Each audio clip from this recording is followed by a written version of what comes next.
No new build. They can do that for you, Ian. No, I've been checking. I've been out and about, but I keep checking. Yeah, no. Gabe said that there's no build today. Oh. Hello.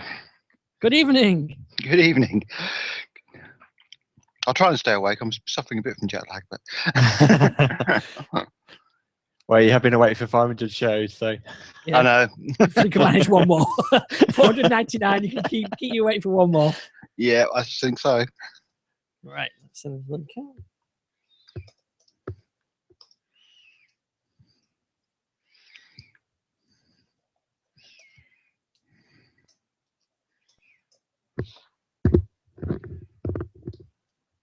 yeah, unfortunately, Gabe tweeted earlier there'll be no build today, but he has mentioned there's a nice build on the way at some point.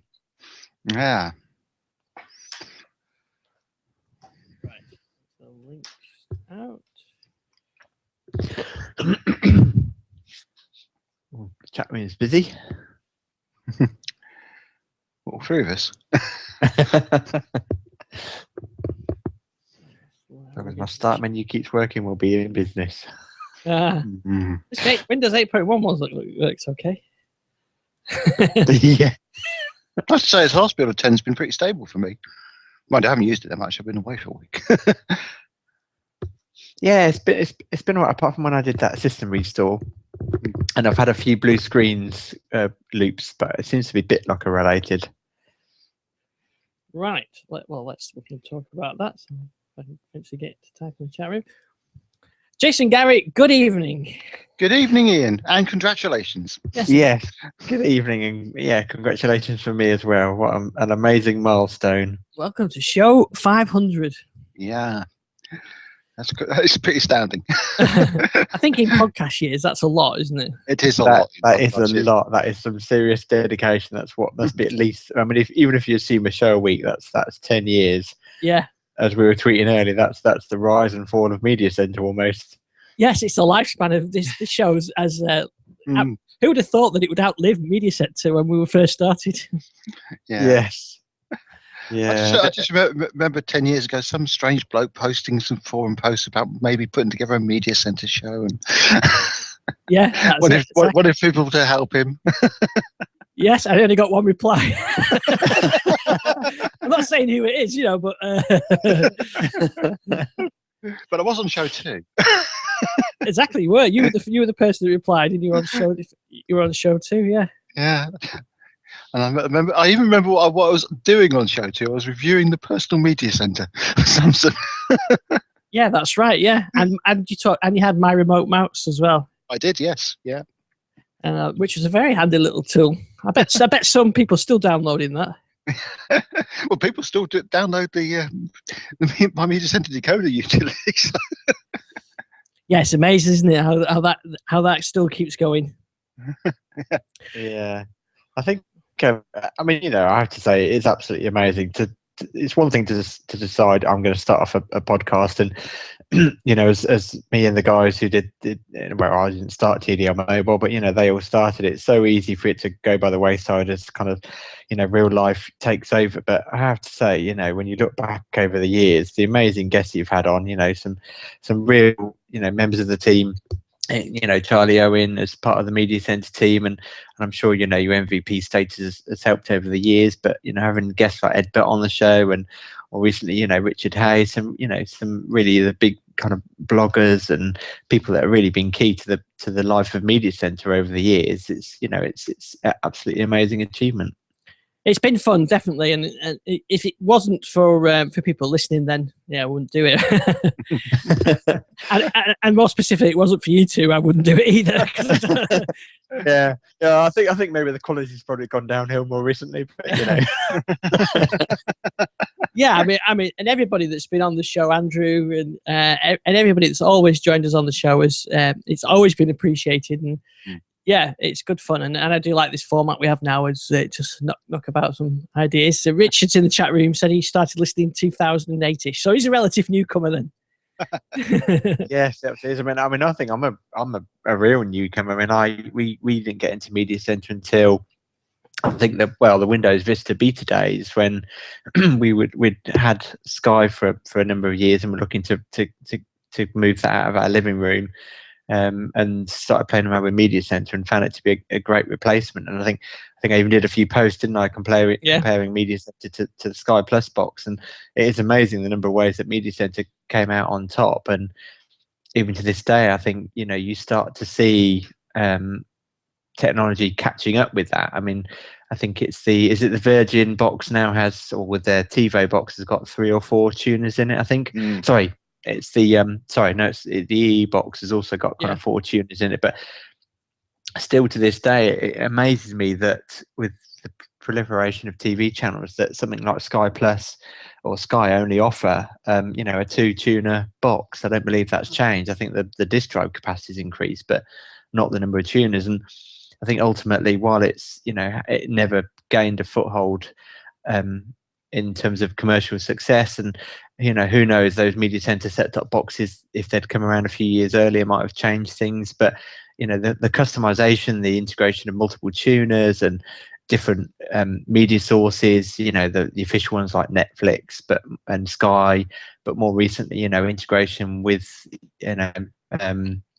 the names escape me now, but the big third-party independently kind of open source Media Center plugins have really taken off. And I think it's with DVB Link, it's just who knew where it would have gone. Yeah. Go ahead, Gary. I'd like to say there's still tons of people using it. I remember speculating about, or it must have been about show 80 or 90, whether Media Center would last because of the catch-up TV and stuff. And I guess that's where the world's gone. I remember we talked a lot about internet TV back then, which really didn't take off. I mean, I think we all expected it to, but it hasn't really sort of like streaming live TV. That hasn't taken off as much as we have, but certainly catch-up TV has definitely come in and become a big part of that. And I think that's why a lot of these services don't offer so many tuners. Yeah, so that's it exactly. I mean, like, I know with Sky, if I'm recording 2 things and there's a third thing, I think I'll just get it on catch-up. You can pretty much rely on it. Apart the main channels, anyway. There's still some things that frustrate me. I think Motors is one of them, which Motors TV is a motorsport channel, and they don't really have a good catch-up service on the Skybox. So you've either got to record it, or they repeat things quite often. Like the British touring cars, they'll have it today and they'll have it tomorrow and they'll have it on Friday and whatever. But it would be nice if they had a bit more catch-up. But yeah, that is the most things you can get around the number of tuners by having the multiple, by the catch-up stuff. And I guess at some point Sky will offer tuner-free MCE. Remember that? But tuner-free boxes. Great app. Yeah, it was. Yeah, well, and that actually that was the thing that got me into Media Center. Really, TV was part of it, but the main part of it was a 10-foot an SDK for the 10-foot interface. That was the whole thing. That, in fact, the very first thing I did was work on RSS reader, and that was because I wanted to be able to sit on the TV and read news and basically have apps on the TV, which something you didn't have in those days. I mean, now they're everywhere, but Media Center was the first place to be able to do that. Yeah, and I guess really Media Center for me wasn't so much about television, although I did use it for TV. It was primarily about music. That was my first use of Media Center, was as a great interface for organising music on a 10-foot interface. I mean, it was obviously way better than the Media Player was for that sort of thing, and it's still a great interface, and you can see, and while Media Center itself is going away in Windows 10, the influence of Media Center is definitely not going away. I was at a Microsoft post-build event yesterday, and I was sitting next to Andrew Cherry, a friend of the show, and obviously a great developer for Media Center, wrote the Media Center plugin tool and all that sort of stuff, and he was saying you can see everywhere the influence of Media Center in the whole design of Windows 10. And the whole Metro modern design stuff, it is so pervasive these days. So I think we have to say that though it's going away as a product, its influence is definitely not going away. Yes, its legacy continues. Yeah, definitely. I mean, it was talked about in terms of it was the birth of Metro, wasn't it? And that then fed through into Windows Phone, and now we're seeing it in Windows 8, and that move to Windows 10. It's definitely becoming, the heart and soul of everything. While we've talked about Metro evolving on the phone in terms of maybe hamburger menus and more closely replicating the interface that people used to on iOS and Android. It's the same Media Center kind of set that ball rolling. It had the tiles, and which when you flick back to the home screen, if you were watching live TV, you could actually see live TV running in the tile. Yeah, the first live tile. Yeah, that's right. Yeah. Yeah, absolutely. Yeah, and I think there's been some great influence from the digital lifestyle over the years. They made for Media Center, being able to get a trustworthy source for different applications and plugins. That's real critical infrastructure. Yeah, and of course Andrew Jerry wrote that, so along with Ian, so which is really good. But I mean, it has been a ride, hasn't it, Ian? It certainly has. Yeah, it certainly has been a ride. Anyway, a couple of people actually wanted to say hello today. If I can get this to work, because I'm not very good at this sort of technology stuff. Philip Churchill from MSWHS.com here, and well, what can I say? Congratulations, guys, on the 500th episode of the Digital Lifestyle. Wow, where has time gone?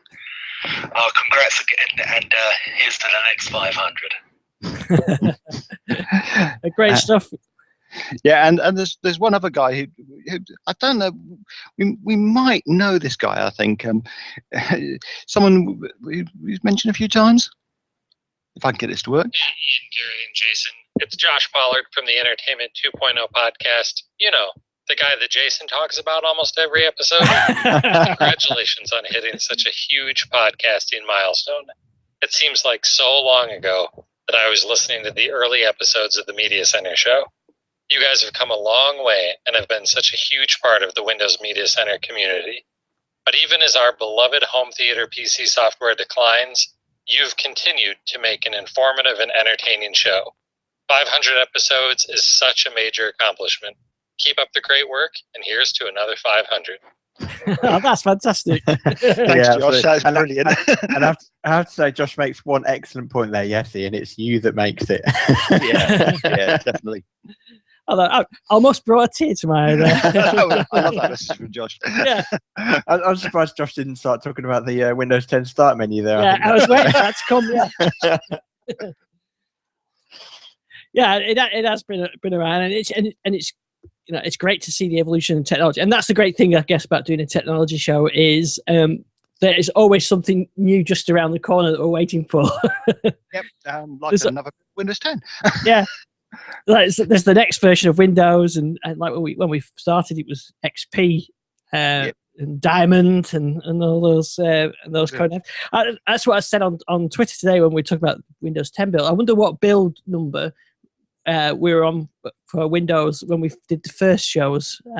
Windows XP Service Pack 2, wasn't it? The Media Center one. Yeah, and I guess a lot of people were still on 95 at the time we did that. Yes, there would have been. Yeah, in fact, I remember seeing the old IE5 and all that kind of stuff. Yeah, and we were having those discussions about people not wanting to upgrade from 95 to XP. Who wouldn't want to upgrade for the Teletubby hills? Yeah. And there was the NT5, and which was 2000, became 2000. So yeah, it was still it's amazing, isn't it? That I think I probably had a few machines here that were on 2000 at the time. Yeah, absolutely. Yeah. I mean, I was saying earlier today, wasn't I, that this show's outlived potentially, Media Center. I know it's not dead yet, but it has been retired, unfortunately, for the next version of Windows. But it's seen the disappearance of Windows Mobile as a brand, and while not a strict reality, Windows Mobile is almost coming back as a brand. And who knows, when we're sat here recording show 1000, who knows, maybe Media Center will be back as well. Well, it's probably well. They do recycle brands quite regularly. Yeah. I was thinking about that on Windows Mobile, because actually Windows Mobile wasn't around when we started the show. No, what would it have been then? Pocket PC? Yeah, Pocket PC, and it would have been Windows CE. Yeah. So we really have been through the whole decline and rebirth of Windows Mobile. I think the other thing, I mean, Ian, for you, the whole podcasting landscape must have changed dramatically over 500 shows. I mean, I'm sure in the early days you wouldn't have envisaged necessarily having a chat room, yet alone having a live stream for people to listen yeah. and interact with the show. And it's definitely the listeners, they give a great input with the chat room and asking questions, particularly when we have guests on.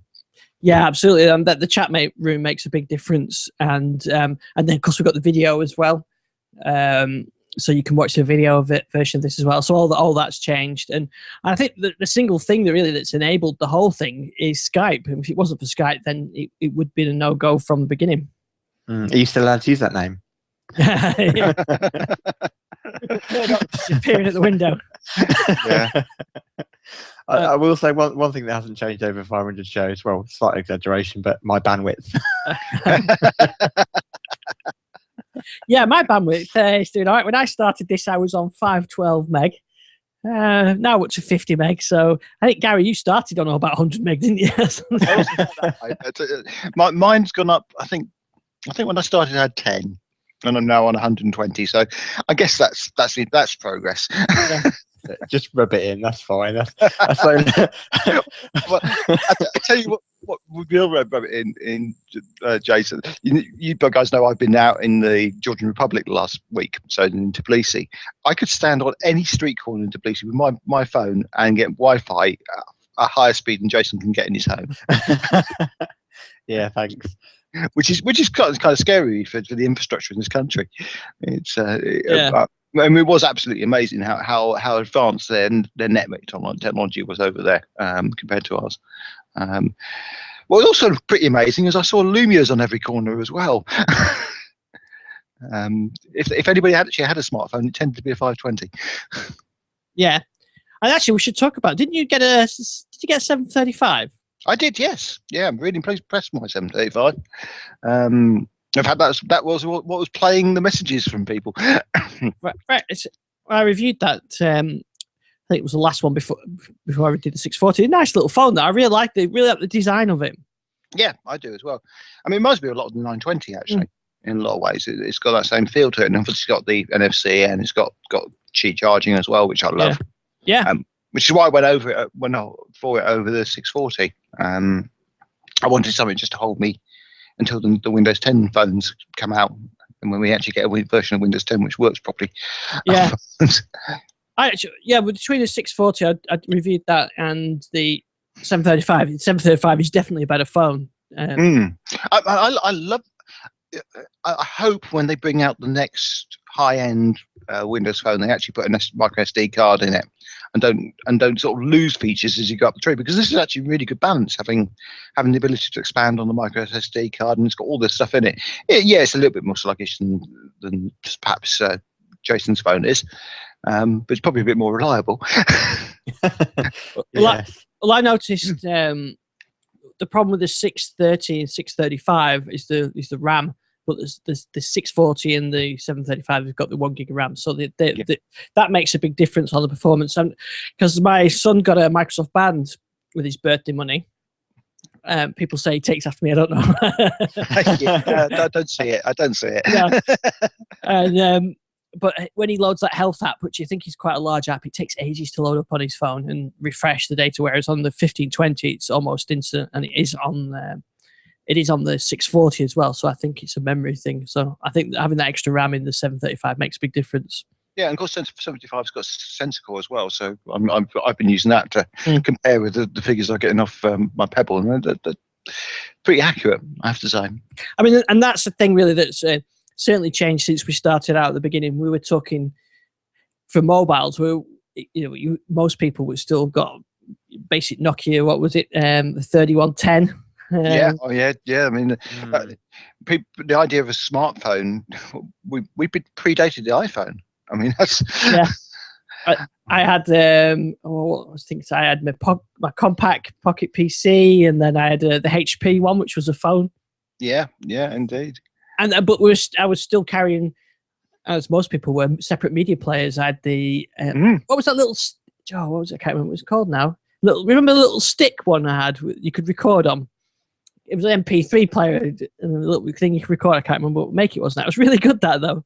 But I think you could fit I think it had don't know, maybe 10 meg or something like that of storage on it. It's amazing how now I'm just looking at this Microsoft band's probably got more processing power than those phones and MP3 players had then.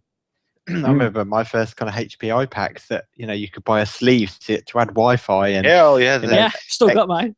Yeah, external GPS devices, and and now when you think about the numbers, I mean, my Lumia 930 can sense the number of steps I take each day. It's just ludicrous the amount of technology that's now built in, and also not necessarily just built in, but that we just expect it to be there. Yeah. And portable media centers. Yeah, indeed. You're a big fan of them, weren't you? I was. Yeah. I still think that they were great devices, but obviously that's basically built into Windows Phone now. I mean, Yeah, not to mention Place for Sure, which is still around. It just happens to be called something else, but it is still around. I mean, I remember getting laughed at back in '95 when I was talking about the idea of the convergence, when you'd actually have one device which you could actually make phone calls on and do data on and play your music on, and it just didn't seem likely back then. But you could see it coming. It was all going to be there, and certainly when we started the show, it was starting to come together. It was really that start of that ride of mobile. And if you can extrapolate where we're going now, I mean, if they get Continuum working properly for phone, if that experience is what Joe Palfieri was showing off at Build really works, I mean, we may be in that situation where people don't have PCs and don't have laptops and don't have tablets anymore and just carry a phone with them. Yeah, exactly. I mean, that, I kind of scoffed at that when I saw that demo. I thought, oh, why bother? You got a Surface or whatever. But if you get if this 1520 becomes powerful enough to do everything I need anyway, and if I just plug it in, then why not? Yeah, we've seen devices come and go. I mean, the pad, the pad phone tried to do it, and I think it was it the Sony? I think they had their but this the dock and everything. But they've always been limited by the operating systems not being really, as I said the other week, they're not proper desktop operating systems. Whereas this will, I mean, it will be just run that app and go. And then we've got the other way. We've got the Internet of Things stuff. I mean, there was the Build event, the Build tour, which was yesterday. They did this amazingly simple demo of showing the Raspberry Pi 2 running a Windows 10 app, remotely connected to from Visual Studio, run it up, and basically all it was he had an old kitchen under cabinet light around his neck. As he said, it made him look like Iron Man because it was a nice circular light in the middle of the screen. And he cooked it up to the Raspberry Pi and basically ran an app, a Windows 10 app, which had one button on it on the screen. You click the one button and it turned the light on. Yeah. But the power of that, the ability to run all the Windows 10 goodness on a device which costs about 30 quid. Yeah, it's crazy, isn't it? And you could do so much with that. Yeah, and that's I mean, I always remember reading the reviews of the pad phone because I always thought, when TDM Mobile, I always thought that was a great device, a mobile phone with a screen that you just plug it into. But all the criticisms, all the negative reviews were all around the fact that the Android apps just didn't scale onto the bigger screen. That there was some of the inbuilt, like Mail and Calendar and stuff were designed to do that, but all the third-party apps just didn't have a clue. You basically just got. It's a bit like the old the early iPhone apps running on an iPad where they just ran at 3 times the size. And I think that's really where Windows 10 will get it right. I mean, most people do it. This whole, now I have to get this right because last week when we were talking about this, or the week before when I was actually here, we were talking about the Universal App Platform. That's gone away. They've decided that UAP is probably a bit of an acronym which is used for too many other things. So it's now the Universal Windows Platform. so you can write Universal Window Platform apps, and they will, and if you write them properly, they will scale across the board from your big massive Surface hubs, your 70-inch TVs, right down to that Internet of Things, right down to your phone, and one app will work across those, but it will scale properly, and that's going to be brilliant if we get that right. And I think the other thing with the phone idea that is different from what we've seen in the past is your phone is still your phone, even when you're using it, because it's doing the dual monitor thing. Because that's the one thing, if you're sat, you've got your phone on your desk and you're using it as a computer, and then your phone comes in, what do? Do you disconnect all the wires and pick this thing up, or what? But seemingly the demonstrations that they were kind of showing the concept of, that your phone could still be on your desk as a phone, and you just pick it up and take the call, and everything carries on as normal. And then it becomes practical.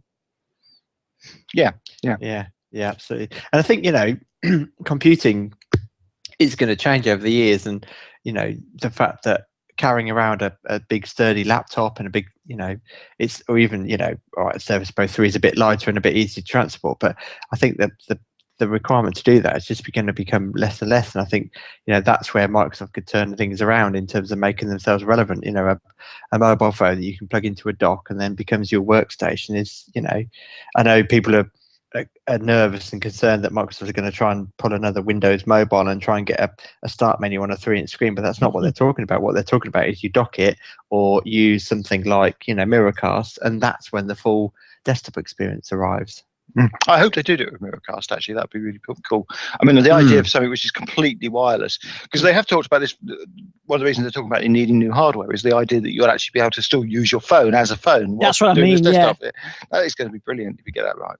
Yeah, I mean, and that's the other thing that we've seen in the last 10 years, sort of the rise and then fall and then kind of settling down on these new tablets, is the ultra mobile UMPC, or I don't know. They've had a few names, haven't they, over the years, like Samsung Q1 and the OQOs and my Sony VGN.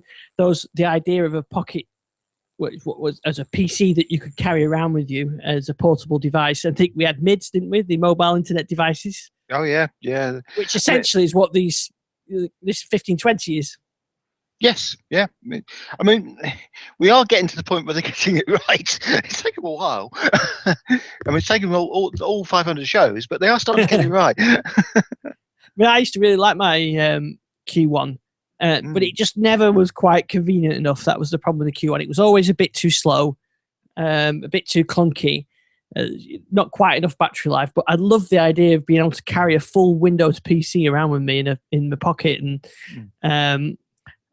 and it's probably what I think the screen size, I don't know, it's probably the same size as this. It's not far off this 1520. It's certainly bigger than a 7-inch tablet, but it's just all the other bits that came with it. And that had, what was the software layer it was called on top of it? I think it was, it might be called UMPC, wasn't it? Yeah, I think it was. Yeah, for Windows XP, and then they brought it out for Vista as well. Yeah.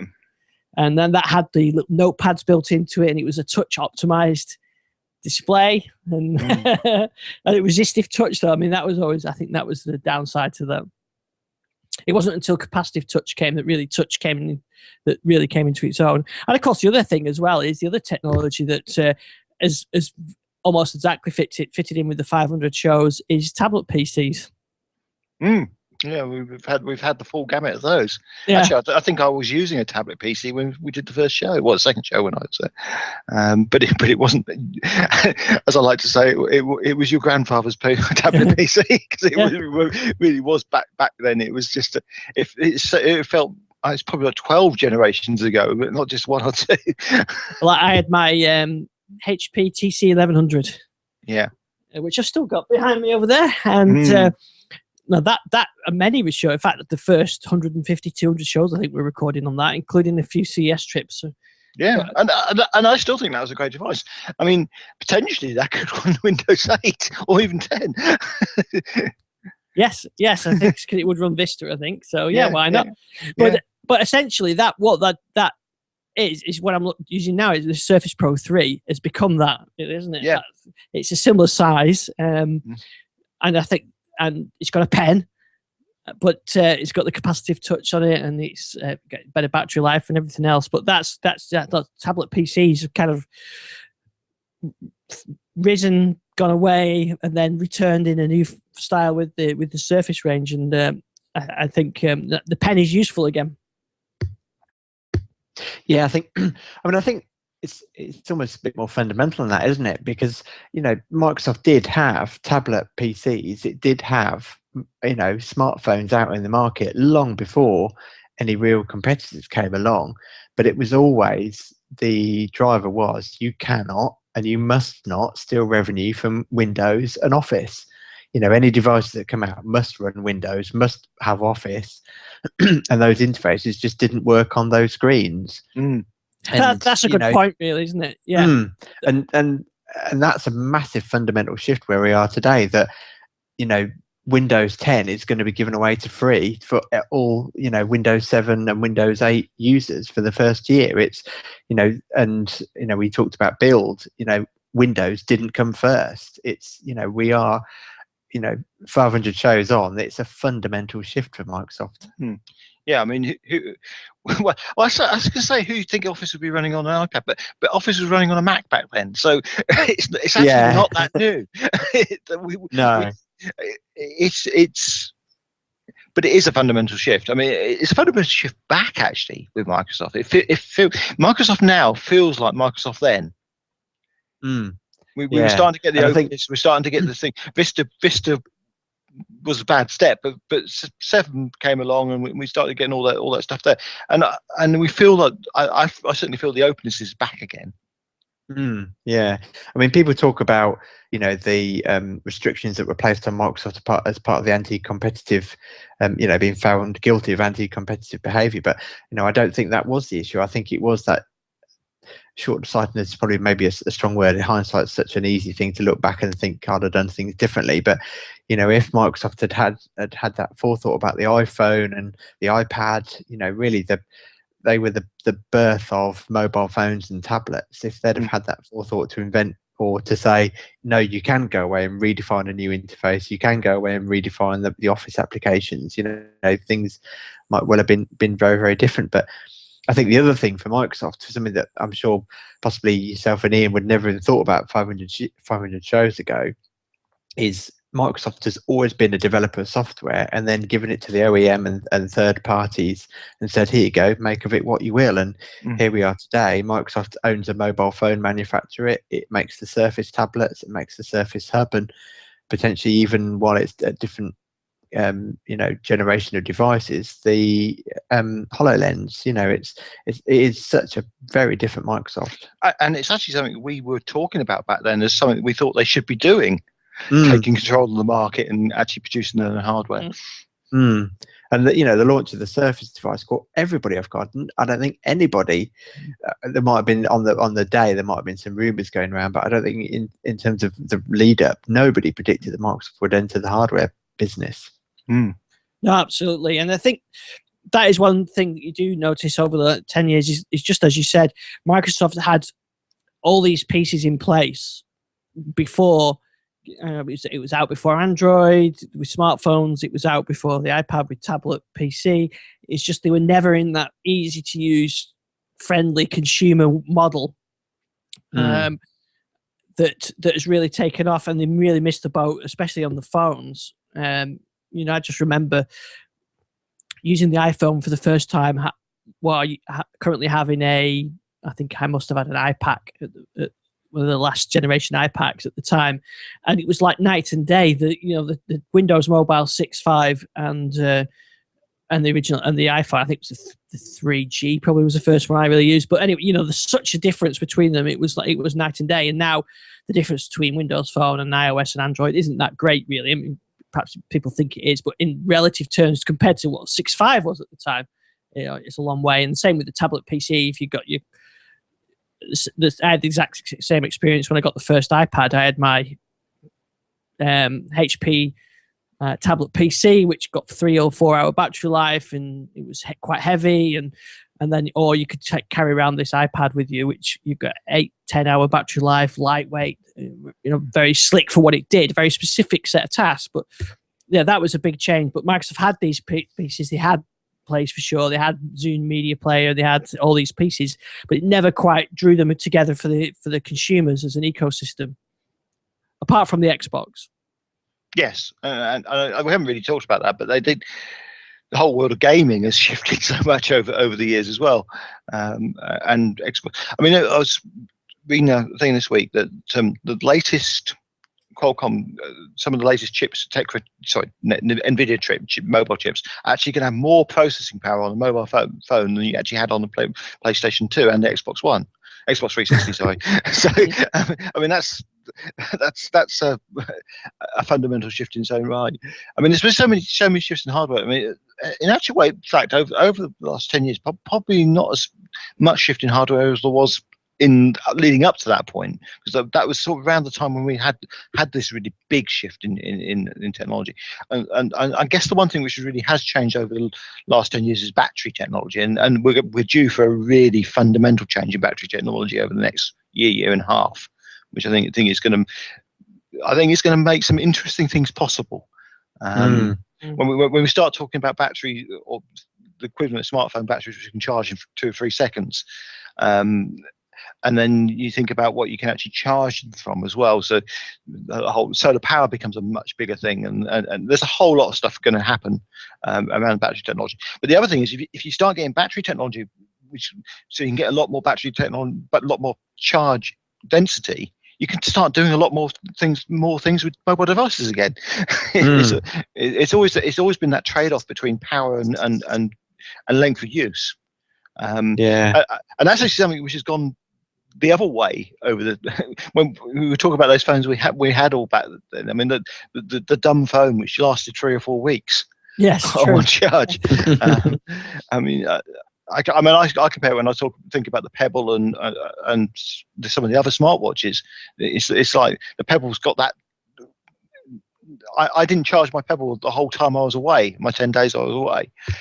In fact, I actually forgot to take the charger with me, and it was still working when I came back. And that's what I needed. And I'd like to see phones back to that stage. I don't really want to have to charge my phone every day. I'd like to be able to trickle charging my phone from the Wi-Fi when I'm not actually accessing the Wi-Fi, because that should be possible in the future. Yeah.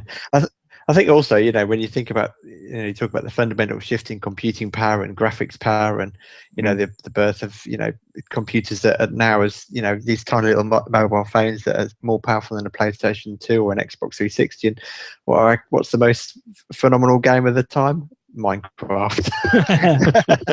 Clearly making use of every single bit of graphics power available to it. And that does actually speak to something that what wins through is not necessarily graphics and surround sound and ultra realistic graphics. It's gameplay and creativity, which is nice to know that is still a thing. Well, it's like that tweet you tweeted to me in the week if I was playing Crossy Road. Yeah, and you look at Crossy Road, which is basically Frogger, isn't it? Yeah, and it's become a really huge hit over the last few months. Admittedly, I was playing Crossy Road in real life in Tbilisi, because crossing the road in Tbilisi is an interesting thing, because nobody stops traffic lights. Well, they do it at some traffic lights, but only the policed ones. It's because crossing the road is a bit like Frogger, but I mean, and that's the whole point of that is it's not about the graphics; it's about the gameplay. It's about actually being, and we are going back to those. I mean, Flappy Bird again. It's just easy. Well, not easy, but easily pick upable. That's not really a word, but you know what I mean. It's easy to consume gaming. That's coming back again, which is great. Yeah, but even this, with all the technology open to us, I'm still reluctant to reset my phone because I'm going to lose all my game progress. You think that just shouldn't be a problem in this day and age. Yeah, and we have certainly that's.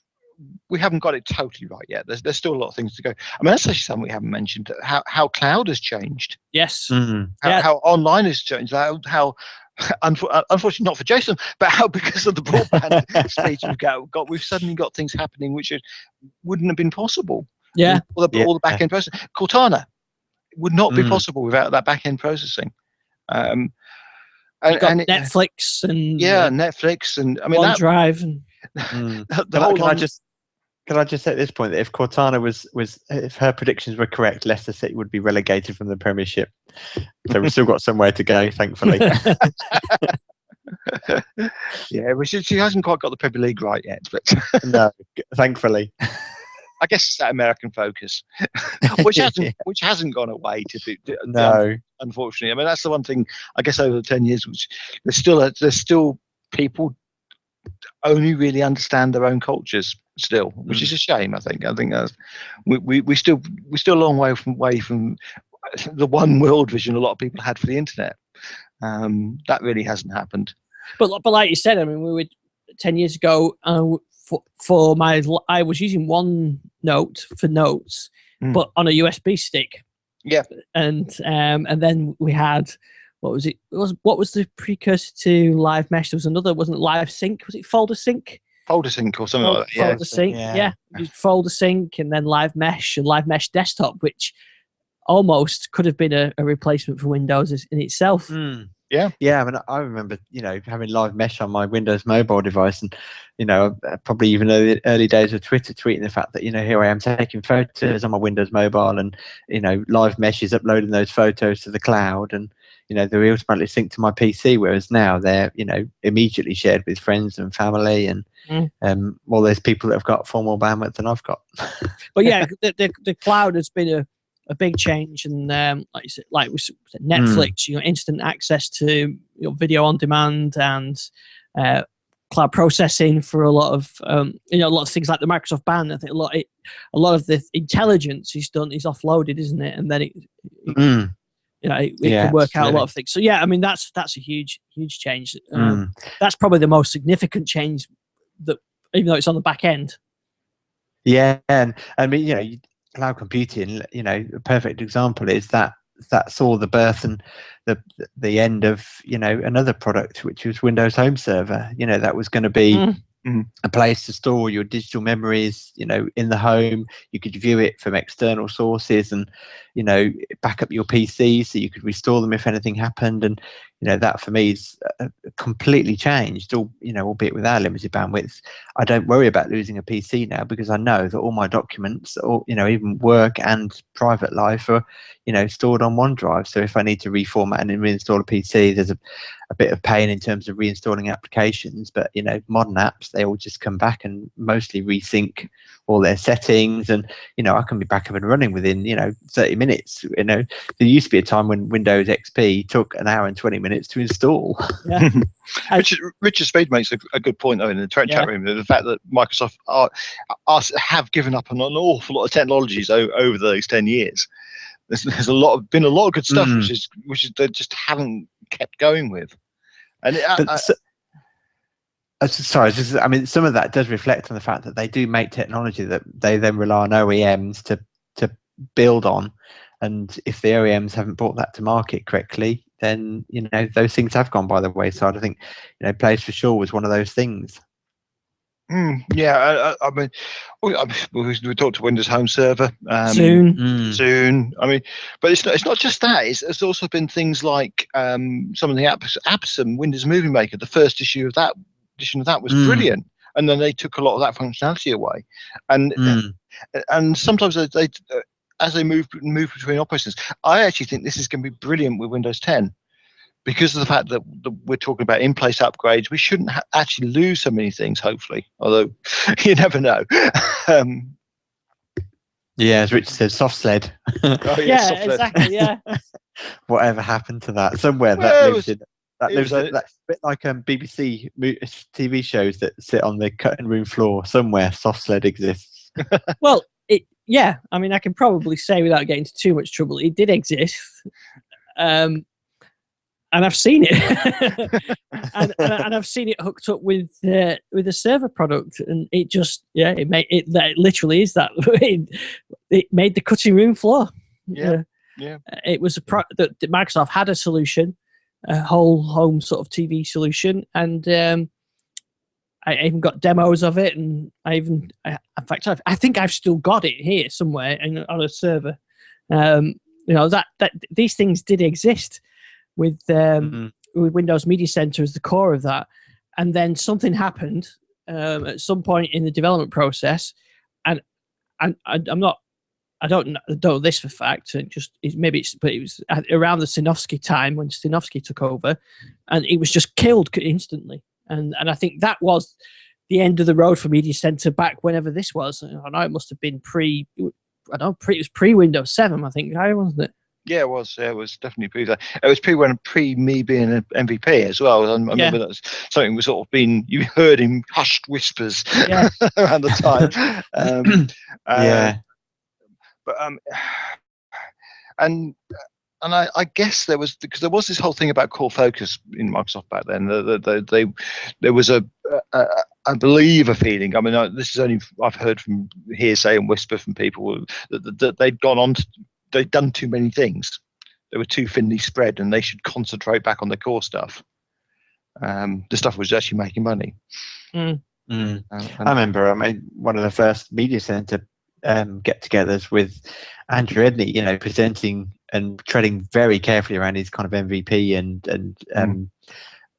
NDA status of, the next version of Windows Home Server is going to be absolutely amazing. It's going to have things integrated into it you wouldn't even believe. And once that product once version 2 of Home Server launched, it was so radically cut down.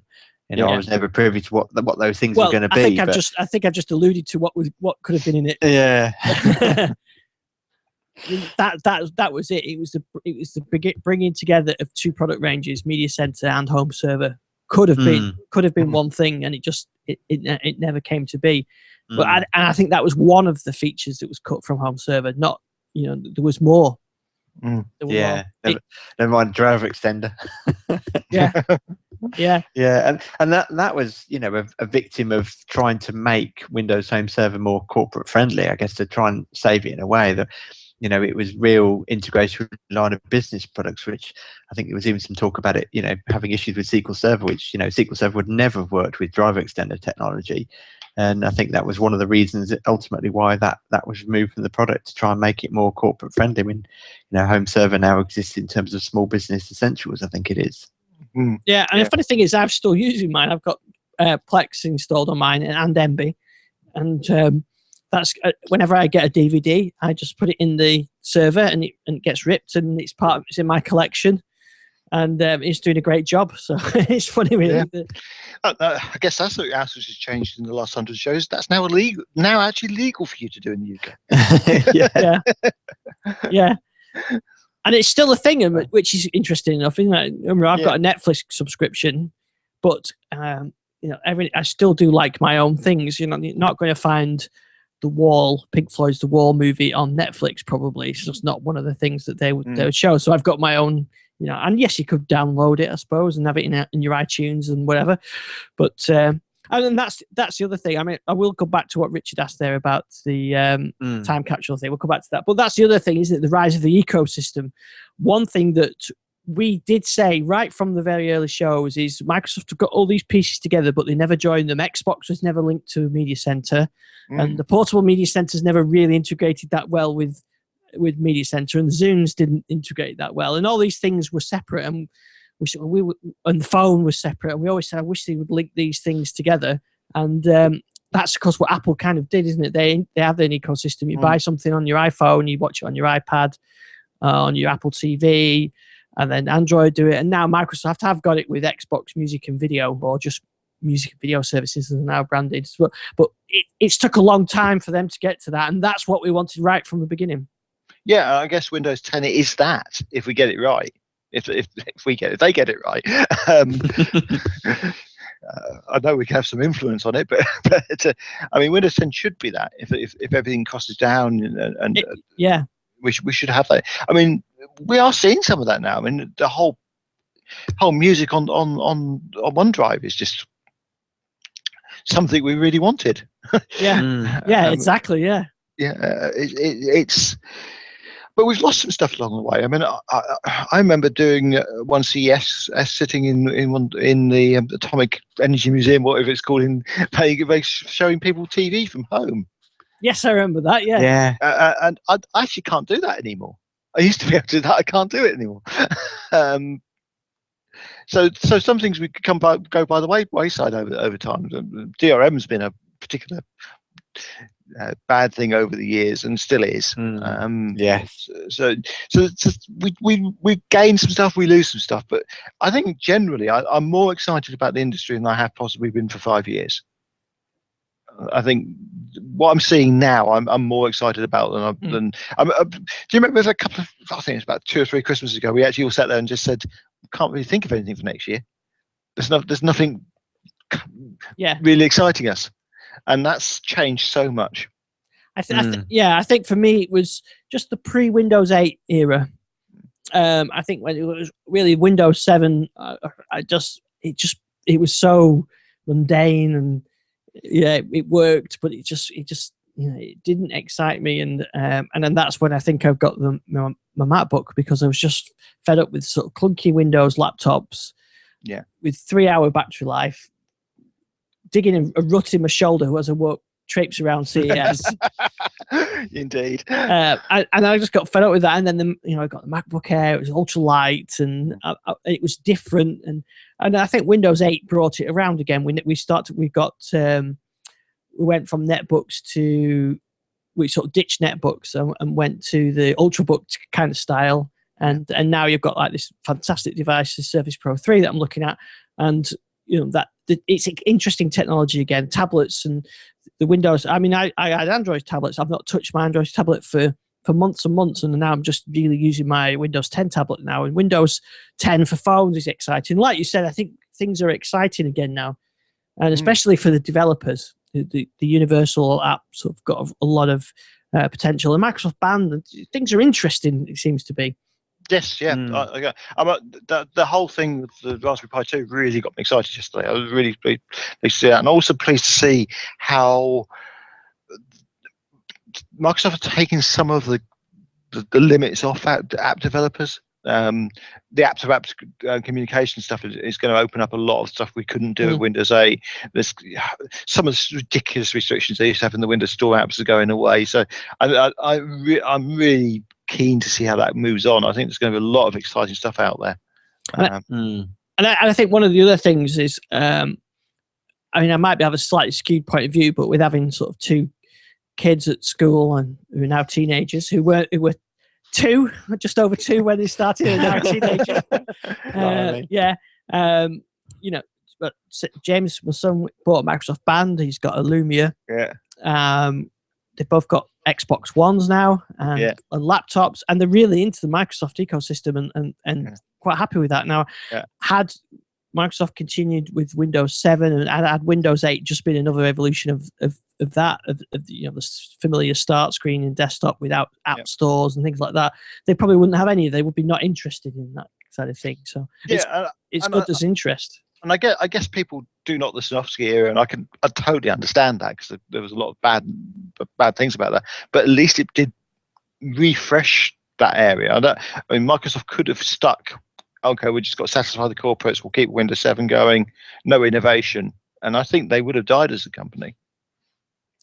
Certainly for consumers, yeah. And I also have to put a voice of defense out for Windows Vista, because I think it's much maligned as an operating system, but I think it was kind of key along this journey that it introduced the Windows installation, where it actually copies a preset image onto the hard drive, and then it was modular. I think it really was the birth of modern Windows, and unfortunately it will always be looked back on as a negative because of the terrible development cycle it went through. That none of the OEMs were ready. The graphics drivers, the print drivers all got removed out of the kernel, and which meant some old hardware didn't work, and it just ended up getting such a bad rap. But as I said, it ran our media center for a number of years without any problems, particularly after the USB drivers were fixed. But I do think it was the birth. I think once as you say, once the drivers were fixed, and perhaps the mistake there was not having a VM to run XP on it. Maybe that would have actually solved some of the problems to be able to get those things working. I think the other thing with Vista was the extra hardware it needed. I remember seeing PC World selling Vista machines with 512 meg of RAM. And that was criminal. They were just awful, dog awful. They were. And Vista wasn't very well optimized, as we know, but given another year in development, it probably would have been. And also anyone with Windows Update turned on, it very quickly evolved into something usable. I mean, it definitely had its limitations, but people kind of said Service Pack 1 was when it turned around, but really, like I say, anyone that was keeping the system up to date, it noticeably improved in that first 12 months. My media center machines ran really well. In fact, my laptops did at work. I had them from the beta, and I never really had the issues. It was the drivers and an extra performance, I think. But, yeah, for me it was graphics drivers in terms of a non-HDMI TV, but also the USB waking from sleep. Once that fix came out, that was because the Horbridge TV tunes we had were essentially USB. That was a big difference. Oh yeah, that was a big difference. I think the hindsight's wonderful on these things. It really is. Yeah, but you do realise. So it's very difficult. Change is very difficult to do anyway. Not just in the IT industry, but particularly around computers and stuff, because people have there's an instant nostalgia that someone said to me the other day on computers. As soon as something's released, there's a nostalgia for it, even 2 days to 3 days later. Certain people adopt it immediately and love it, and other people hate it, and the people who love it. And I actually talked to people who hated Windows 7 when it came out because it wasn't Vista. Yeah. And there's always going to be that. And Vista suffered from that more than most things did, and it suffered from 1 or 2 days of really bad backlash in the press very early on, which basically branded it for life as being a bad operating system, which it wasn't. It wasn't a bad operating system. It was actually a very good operating system. Yeah. Interesting, because Richard asked in the chat room, asked what was my favorite tech conference over the years and what products wowed me. And actually, I would say Vista was probably the best CES I went to, because that was the launch of Vista. Microsoft took a bunch of bloggers out to CES, and that was sort of the only time they ever paid for anything like that. So I went on that, and it was great to be sort of at the beginning of that. It was pre the negativity as well, so yeah. it was a good time, and it was really good part of it. I met Bill Gates there. On almost one-to-one, it was just a group of us. I think it was probably 10 people in the room or whatever, and he talked and he was introduced to us as MVPs. And then I got to go to the keynote the following night, where Vista was announced effectively. There was a few bits and pieces that hadn't been. I think they announced the extras. What were they called? The ultimate extras or whatever. Yeah. Oh dear. And the animated backdrops as well. Do you remember them?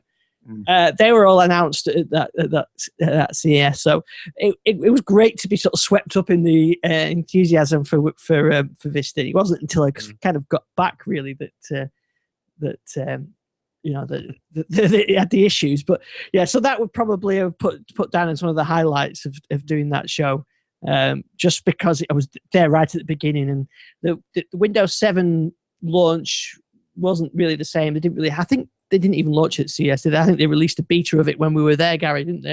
Yeah. No, and it came out fairly soon after that. I think the whole Windows 7 release cycle was completely different to Vista, and obviously had to be.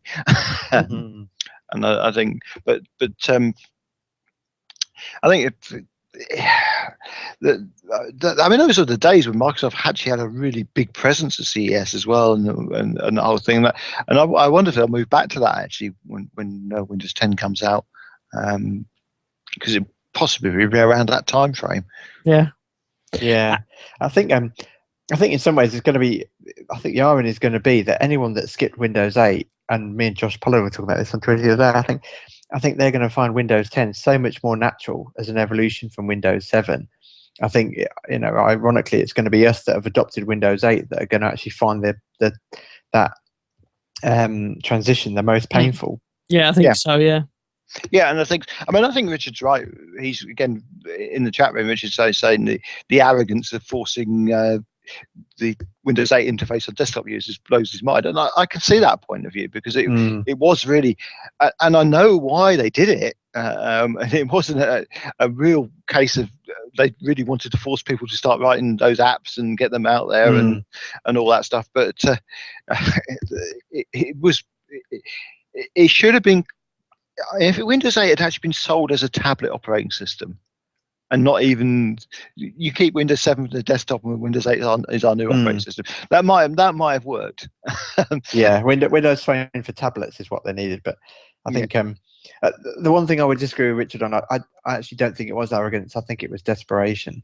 I think they as you said, Gary, they needed to get developers writing Metro apps, and the only way to do that was to get it on to use the recent quote, on a billion PCs. They never achieved that, but that's what they needed. And if they'd done that, the Metro apps would have followed. And I think that's hopefully where Windows 10 is going to go with the the universal Windows apps. Universal Windows platform apps. Yeah. So come on, put your podcasting neck on the line. By show 1000, will we have a new build of Windows 10? Yes. Well, that's actually, Richard said that he asked for sort of your time capsule. Where do you think we'll be in 500 shows? So I think that's probably I think in 500 shows we'll have a new build of Windows 10. And according to Microsoft, I think wasn't really that strict a statement. Windows would be the last version. Windows 10 would be the last version of Windows, so it would all be Windows 10. So maybe in 500 shows we'll still be on Windows 10. We'll just be on a slightly higher build number. But no, I mean, it's to think 10 years from now. It's so difficult to predict, isn't it? Because we did. But I wonder whether we'll go down that route, like we said earlier on, about where your phone is your only computing device and everything else is a screen that you can use, and you don't need to carry anything else around with you. Maybe you can have a keyboard that goes with it, like the Surface Pro 3. But the core of it is this phone that I've got. Maybe that's the direction, or maybe because we get to the point where connectivity is good enough, everything's web based. I doubt that somehow though. No, I doubt that's been and gone. I think that.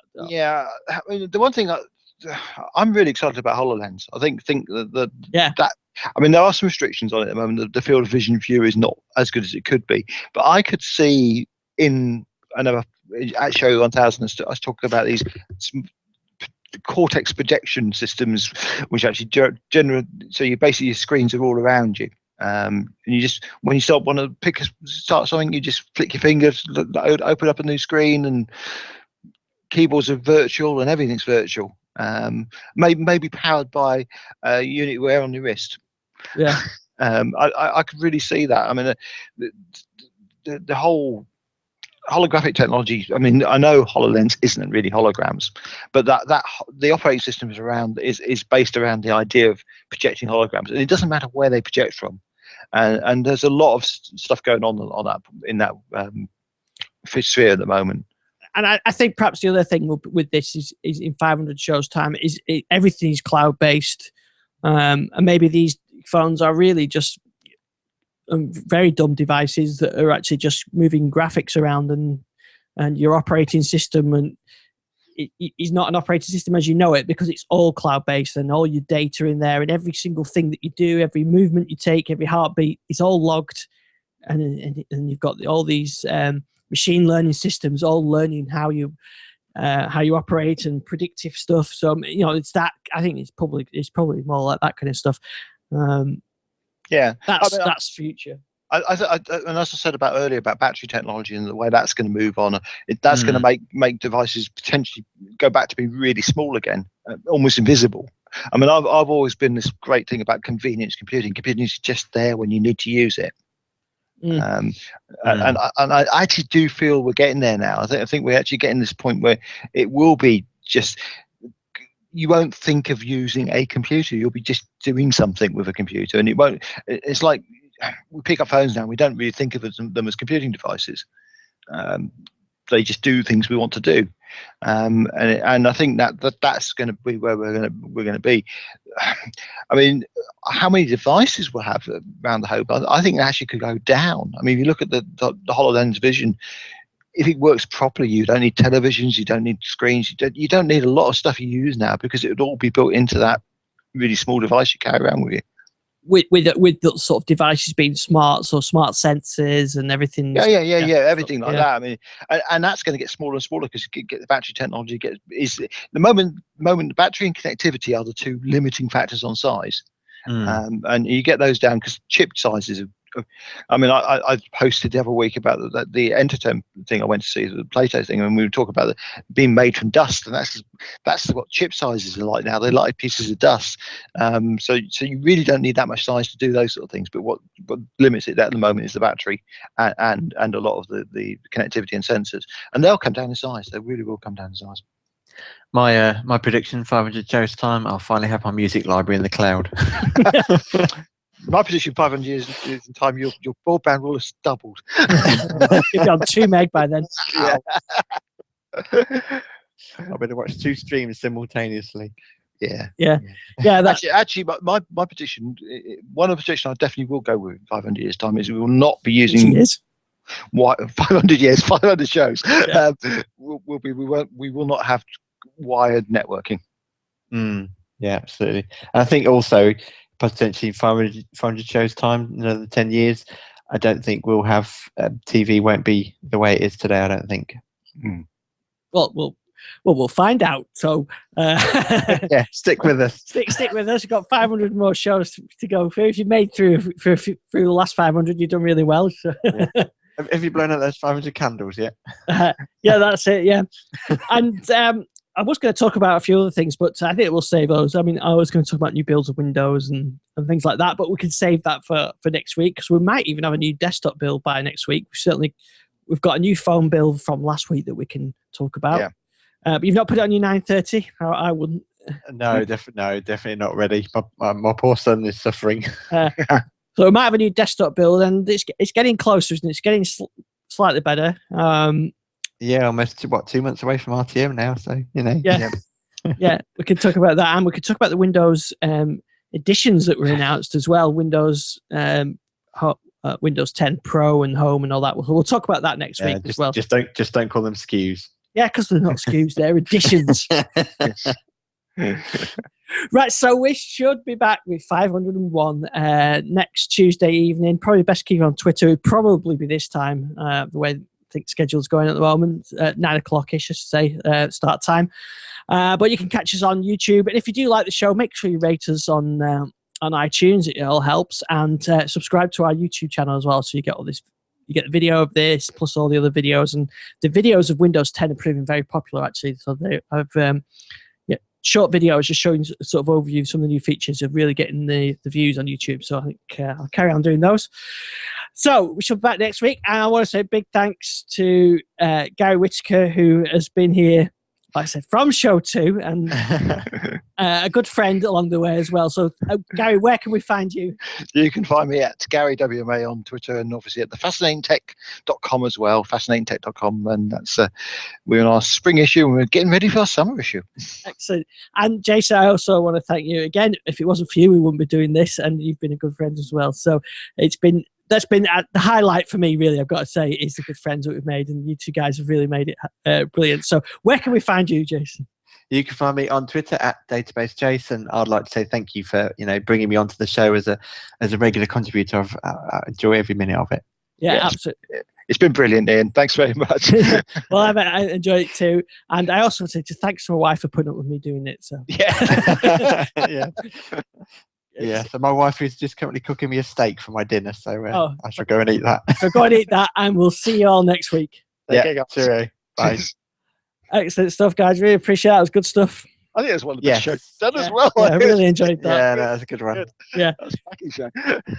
So hopefully I get that. I'm teaching tomorrow and Thursday, but I should be able to teach Excel at the moment. So I'm in VLOOKUP mode. So, but hopefully I should be able to get it out in the next couple of days. Great. All right. My Surface Pro 3 can cool down now. It's been hissing all the way through the whole show. Yeah, yes. So is mine. Right, guys. I did the whole of that show on Windows 10 Skype as well. Yeah. And my start screen stayed running as well. It did. Yeah. All right, guys. All right, catch you next week, guys. Bye. Bye.